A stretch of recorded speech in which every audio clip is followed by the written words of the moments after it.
Good afternoon. NATO defense ministers have just finished a meeting on NATO's missions in Afghanistan and in Iraq. The next months are decisive for Afghanistan. The negotiations in Doha are fragile, but they are the best chance for peace in a generation.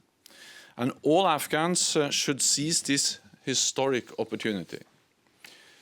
NATO backs the peace process, and we have adjusted our presence to support it. A few years ago, we had over 100,000 troops engaged in combat operations. Now we have reduced our presence to under 12,000. We decided to go into Afghanistan together. We will make decisions about future adjustments together, and we will leave together when the time is right. The Taliban must reduce the unacceptable levels of violence to pave the way for a ceasefire. They must break all ties with Al-Qaeda and other terrorist groups, so that Afghanistan never again serves as a platform for terrorist attacks on our countries. And it is important to preserve the gains made over the last 2 decades with so much sacrifice, not least for women and girls, so that peace benefits every Afghan and is sustainable in the long term. We also discussed NATO's training mission in Iraq. While the security situation remains challenging, NATO remains committed to stepping up our support. Our aim is to help build self-sustaining Iraqi forces able to fight terrorism, prevent the return of ISIS, and stabilize their country. Today, ministers tasked our military commanders to expand our mission in Iraq. We will continue to consult with the global coalition and Iraqi authorities about the way ahead. We discussed the rise in the number and sophistication of attacks against the international presence in Iraq, which is concerning. And I remain in close contact with Prime Minister Kadhimi and his government.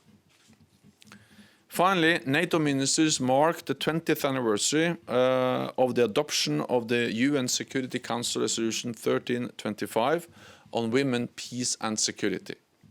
We recognize the disproportionate impact that conflict has on women and girls, the vital roles women play in peace and security, and the importance of incorporating gender perspectives in everything we do. From protecting civilians in our missions to our training and operations with gender advisors working with local communities. We must continue this work because none of us can succeed unless we use everybody's potential, men and women. And with that, I'm ready to take your questions. And for the first question, we're going to Kabul, to Tolo News, Mira Karpopal. Thank you very much, Mr. Secretary. As you know, the level of the violence in Afghanistan have increased by the Taliban. They have increased their attacks in various provinces of Afghanistan, and we see tens of Afghan forces are being killed. Recently, there was an IED attack, even on NATO troops, for the first time after the Taliban signed a peace agreement with the Taliban. So, what's your message to the Taliban? And if they don't reduce the violence, what will happen? Also, the next part of my question is that is your withdrawal from Afghanistan is condition-based or not? Thank you.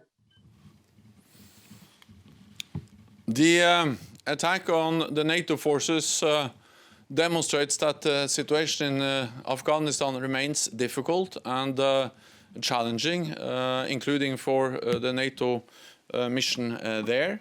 And at the defense ministerial meeting today, ministers expressed their support to Romania and expressed the best wishes to the wounded Romanian soldiers and wished them speedy recovery. The attack demonstrates the need for Taliban to do whatever they can to reduce the levels of violence. The Rescue Support Mission, Nato mission in Afghanistan, is now investigating this attack. But anyway, it's clear that it is important that we see a reduction in the force, in the level of violence, in the number of attacks in Afghanistan. That is the only way to a lasting peace, and that's of course also the only way to achieve a lasting ceasefire. What is clear is that NATO allies are committed to Afghanistan. We are committed to our joint fight against international terrorism, and we are committed to the peace process. It is stated clearly that our presence is conditions-based, and that's exactly why we call on Taliban to live up to their commitments and reduce violence, and also make sure that they break all ties with Al-Qaeda. And then allies will together assess the situation, and I think it is clear that we will face a dilemma in the coming months, because we can either decide to leave Afghanistan and then risk to see that the gains we have made will be lost, and that Afghanistan again can become a safe haven for international terrorists.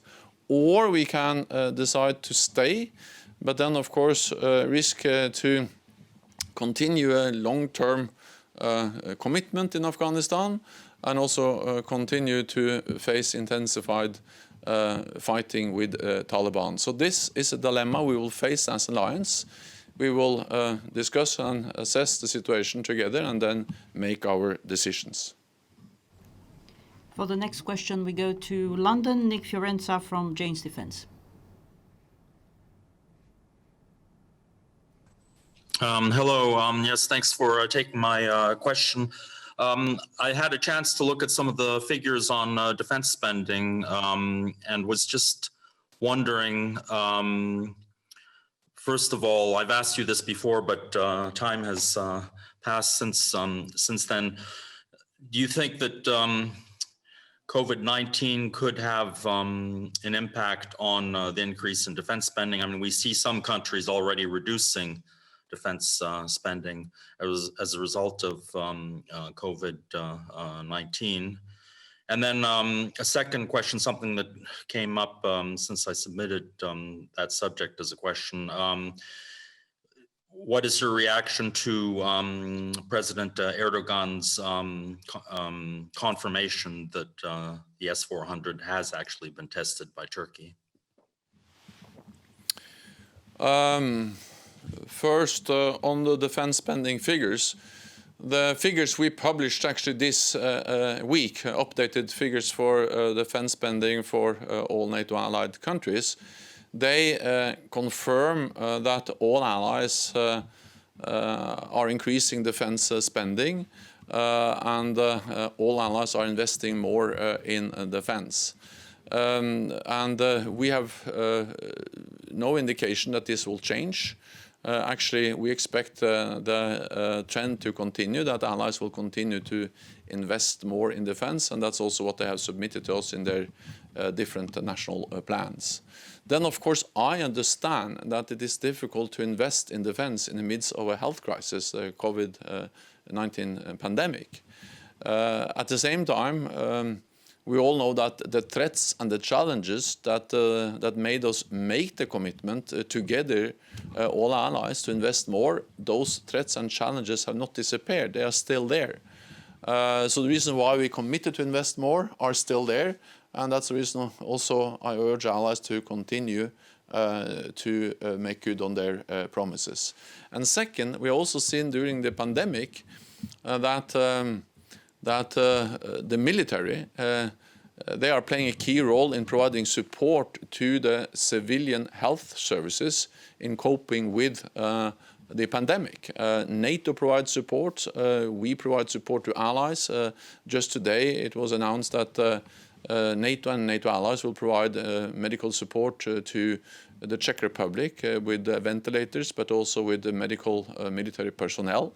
And in that way, the value of military capabilities and also helping to cope with the health crisis has been demonstrated over the last years. So what we see is that the allies continue to invest, and that across Europe and Canada, defense spending has now increased for 6 consecutive years, including this year with 4.3% growth. Then on the S-400, I have stated several times that I'm concerned about the consequences of the Turkish decision to acquire S-400 system, and this is of course a national decision, but at the same time what matters for NATO is that we have interoperability, especially when it comes to air and missile defense, and the S-400 system cannot be integrated, cannot be part of the NATO integrated air and missile defense. The next question goes to Ansgar Hase from the German news agency DPA. Secretary General, a quick question on Iraq. When do you expect the start of the extended mission, and can you please give us a rough estimation how many troops could be necessary to fulfill the new tasks? And perhaps a second question on the situation in the Eastern Mediterranean. There are rumors that there is an agreement on a moratorium on military exercises. Can you confirm this? Thank you. So what was the first question, to be honest? First question was on Iraq. Sorry. No, well, on Iraq, I can say that we were forced to reduce the number of personnel in the current training mission, partly because of COVID and partly because of the health situation earlier this year. Now we are almost at full capacity again, so we have moved some of the trainers and the personnel back into Iraq. And the size of the current mission is roughly 500 personnel. It's too early to say anything exact about the size of the enhanced mission, but it will be significantly larger than the current mission. We have now started the detailed planning, and we will agree the details, the new operation plan at our defense ministerial meeting in February, and we are closely consulting both with the Iraqi government, but also with the global coalition to defeat Daesh. So what we envisage is a significantly larger and expanded NATO training mission in Iraq, but I think it's a bit too early to give you exact figures because now we are conducting the detailed planning in close coordination with the Iraqi government and the global coalition. On the Eastern Mediterranean, I can confirm that both Greece and Turkey have decided to cancel military exercises which were planned for next week on their national holidays. I welcome this decision. This is a very welcomed step. And I once again commend Greece and Turkey, two valued NATO allies, for their flexibility and the constructive approach they have shown. We discussed the situation in the Eastern Mediterranean at our meeting yesterday. It was also raised and discussed today. And I will say that we had good and constructive talks, and allies expressed strong support to the NATO deconfliction mechanism. I welcome now the fact that we have been able to see some concrete steps in that direction with the cancellation of the two exercises, which will help to deconflict and help to also hopefully move towards addressing the underlying dispute between the two countries. And I welcome deconfliction. I welcome the cancellation of the two military exercises, the Greek and the Turkish exercises, partly because it reduced risks for incidents and accidents, but also because it helped to pave the way for negotiations on the underlying problem, and I welcome also the efforts of Germany to facilitate and to help these negotiations to start, and I hope the exploratory talks can start as soon as possible. I think also it demonstrates that that NATO is a platform where allies meet every day, and when we see differences and disagreements, they can meet, discuss, and then address these differences, and that's exactly what we have done at the Defense Ministerial meeting today and yesterday. I will also just say that it is important that we now try to avoid inflammatory words and actions so we can further reduce the tensions in the Eastern Mediterranean. And for the next question, we go to Terry Schultz from NPR Deutsche Welle. Hello, thank you very much. Latest news today on Libya is that there has been a ceasefire agreed between the two sides. This is, of course, something that NATO, I would imagine, takes great interest in. I'm wondering if you've reached out to any of the parties, given that you do talk to them, and if we have any reason to believe, since there was one I think announced already just back in August, that this ceasefire would hold, and what can NATO do? What responsibility does NATO have to try to, reinforce this and also bring NATO allies together on this issue? Thanks. So we welcome the announced ceasefire. We strongly support the UN efforts to try to find a political, peaceful solution to the conflict in Libya. And of course, a first important step of any lasting peaceful solution is a ceasefire. Then it is important that all parties respect the ceasefire, implement the ceasefire. And we have seen before that that's not always the case. Therefore, I think we need the strongest possible call on all parties to this time respect and implement the ceasefire. NATO is not on the ground in Libya, but we support the UN efforts. And NATO allies are supporting also the efforts in different ways. We have the Berlin process, and again, NATO support also that initiative, which is actually underpinning the UN-led effort. So I think the message from all of us is that now we have one important step in the right direction. And let's do everything we can to make sure that this is implemented and turned into reality, that we really see a ceasefire which is fully respected and implemented. Now for the next question, Czech Radio, Martin Balucha.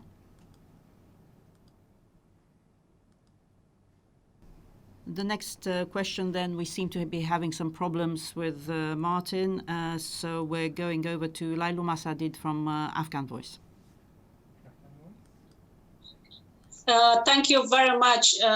Just a follow-on question regarding to my colleague. He said, and also Secretary General, you mentioned that Taliban must reduce the violence of level of violence, but the Taliban always refusing. What's your solution on that? And also, how does NATO see the future of Afghanistan after the withdrawal of the global force from Afghanistan? Thank you very much. We are in Afghanistan to fight international terrorism, and we went into Afghanistan after a terrorist attack on the United States, 9/11/2001. And of course, our aim is not to stay in Afghanistan longer than necessary. No one wants to stay in Afghanistan longer than we have to. But at the same time, it is important that we don't leave too early, because we need to make sure that Afghanistan doesn't once again become a safe haven for international terrorists, a platform where they can organize, plan, train, finance terrorist attacks against our nations. And then there will be a difficult decision. There will be some difficult decisions to make, some dilemmas we are faced with, and that is to assess the situation. When is it possible to leave, or are we forced to continue to stay? And that's exactly these kind of decisions we have to make in the coming months. And we had a good discussion about this at the defense ministerial meeting yesterday and today. We will of course then assess the situation. We will consult between allies and partners, and then make our final decisions. At the end of the day, peace in Afghanistan has to be created by the Afghans themselves. We can help, we can support. NATO allies and partners have been supporting and helping Afghanistan for close to now 2 decades. With the military support, with the financial support, and we will stay committed to Afghanistan. But our military presence is, of course, something we have to assess in light of the peace process, in light of the negotiations, and then make our final decisions. Because what we are working for is is a situation where the Afghans themselves can stabilize their own country, and where they are able to prevent Afghanistan again being a place where terrorists can operate freely.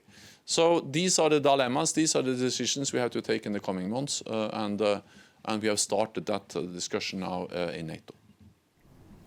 For the next question, we have Tommaso Galavotti from ADN Kronos Agency, Italy. Yes. Yes, is it? Can you hear me? Yes, we can. Okay. Thanks a lot. Secretary General, good afternoon. Thank you for taking my questions. It's just about Turkey and Nagorno-Karabakh, because French President Emmanuel Macron said that Turkey has sent in a lot of jihadists from Syria into Azerbaijan to fight against Armenians. I know you have already stated that NATO is not a part in this conflict, but do you think that it is an acceptable behavior by a NATO ally to send in proxies, notably jihadists, to fight a war? The second one is also about Turkey, if I may.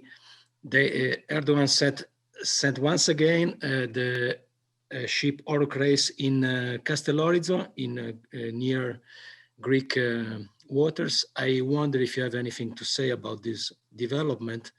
And the third one, I'm sorry to take advantage of your patience, but it's just a curiosity about Italy, because it is widely reported that Matteo Renzi, a former Italian prime minister, would like to become the next Secretary General of NATO. Do you think that it would be a good Secretary General at NATO? Thank you. Well, also my focus is on doing a good job as Secretary General of NATO, and it's not for me to discuss what will happen after that. Then on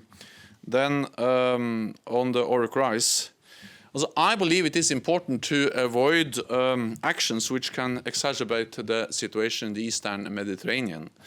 And while I do not take a position on the legal issues, and the legal claims, it is a fact that refraining from seismic activities has had a positive effect on the situation. And therefore also welcome the flexibility we have seen both from Turkey and from Greece.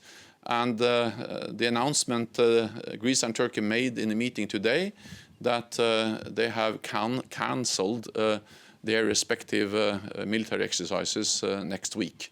These are steps in the right direction, and it helps to reduce the risks for incidents and accidents. And I hope also it can be something we can build on, and hopefully also then support the efforts of Germany to facilitate exploratory talks about the underlying dispute between the two countries.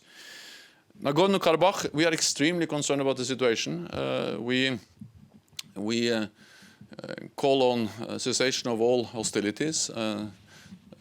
Fighting has to stop, and of course we are also extremely concerned about the high number of civilian casualties.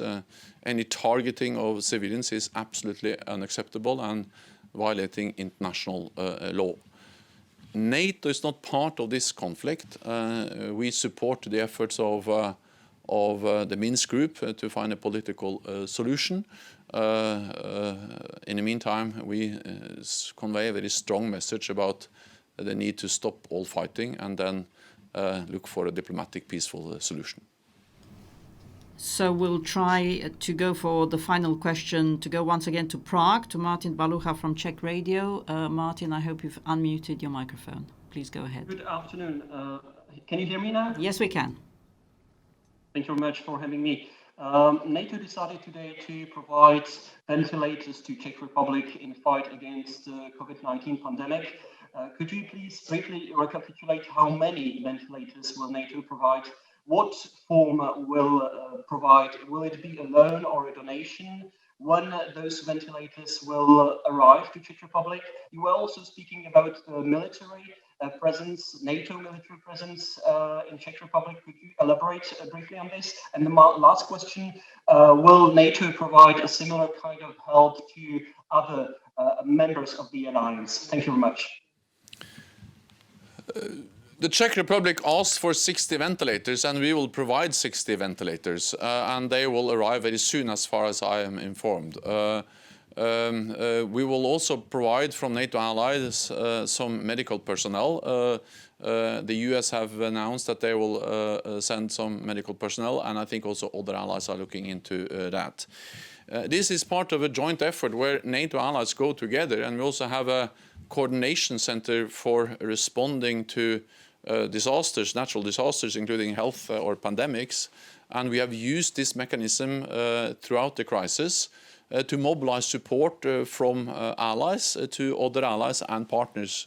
So we have seen a lot of this over the last months, where allies have provided critical support, everything from transportation of patients, medical personnel, setting up field hospitals, and just lift capacity, strategic airlift to move essential equipment from different storage sites to where they are most needed.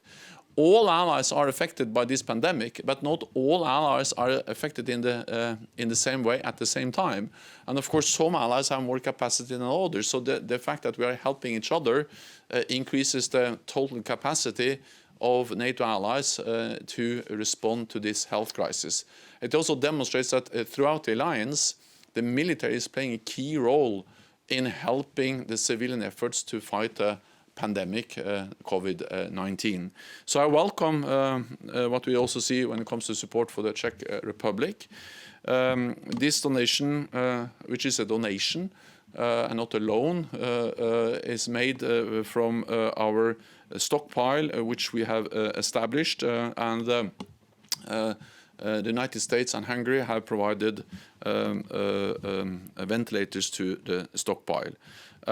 So we have established a financial mechanism, we have established an operational plan, and we have established a stockpile to further strengthen the way NATO and NATO military can provide support to the civilian efforts in coping with COVID-19. And we have done a lot, but I expect, of course, NATO allies and our militaries to do even more as we now face a second wave of the pandemic.